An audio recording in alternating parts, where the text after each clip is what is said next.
Ndugu zangu, leo tumepata neema ya kukutana na viongozi wetu, marafiki zangu na wadau mbalimbali waliokuja kutusalimia. Lakini siku ya leo ilikuwa ni siku maalum kwa wanatarafa ya Ikwiriri kukutana pamoja na tuweze kupata futari pamoja. Kwa hiyo nichukue fursa hii kuwakaribisha mama zangu, kuwakaribisha babu zangu, kuwakaribisha vijana wangu kwa ajili ya kujumuika na futari ya pamoja. Lakini naomba niendelee kuwatia moyo wanatarafa ya Ikwiriri kama tulivyofanya kwenye tarafa zote ambazo tumeshiriki kwenye futari, na kote huku tumezungumza mipango ya maendeleo, mipango ya ujenzi wa Rufiji yetu. Ninaomba niwatie moyo kwa sababu tulikotoka ni mbali. Mimi na wewe unajua namna ambao safari tuliyopita. Rufiji tulikuwa shimoni. Tumefanya kazi usiku na mchana kwa ajili ya maisha ya Rufiji.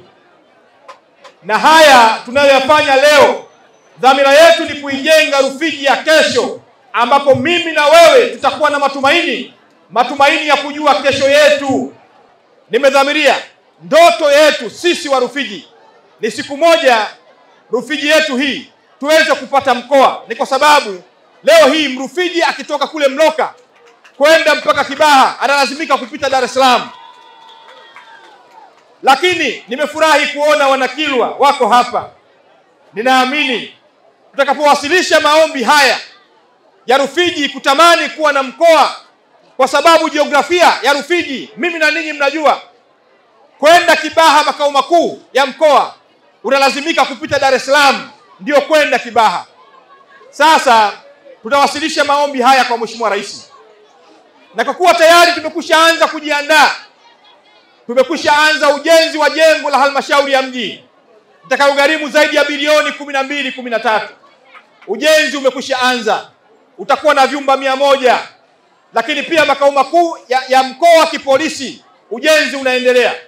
Maana yake ni kwamba tutawaomba wenzetu wa Kilwa waridhie hapo baadaye, ili kusudi tuweze, tunapopeleka maombi, tukiipata Kilwa Kaskazini, tukaipata Kibiti, tukaipata Mafia, tukaupata Mkuranga pamoja na Rufiji yenyewe, ninaamini Rais wetu Dr. Samia ataridhia maombi haya. Haya yametokea si kwa bahati mbaya, ni kwa sababu tuliamua kufanya kazi usiku na mchana kwa ajili ya maisha ya wana Rufiji. Ninawaomba sana ndugu zangu, hali zetu bado ni duni. Tuwe makini na wanasiasa wanaotamani kuja kutununua na kutufuta shati. Wapo miongoni mwetu hawatamani kuona maendeleo tunayoyafanya Rufiji. Wako watu watatumika kuja kutuvuta shati.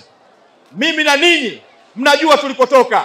Ninawaomba kufikiri katika ujenzi wa Rufiji, na asiwepo yoyote wa kubadilisha fikra hizi za ujenzi wa Rufiji ya kesho, ambayo mimi na wewe tunaota kuijenga Rufiji ambayo kizazi cha leo na kizazi cha kesho kitakuwa na manufaa na Rufiji hii.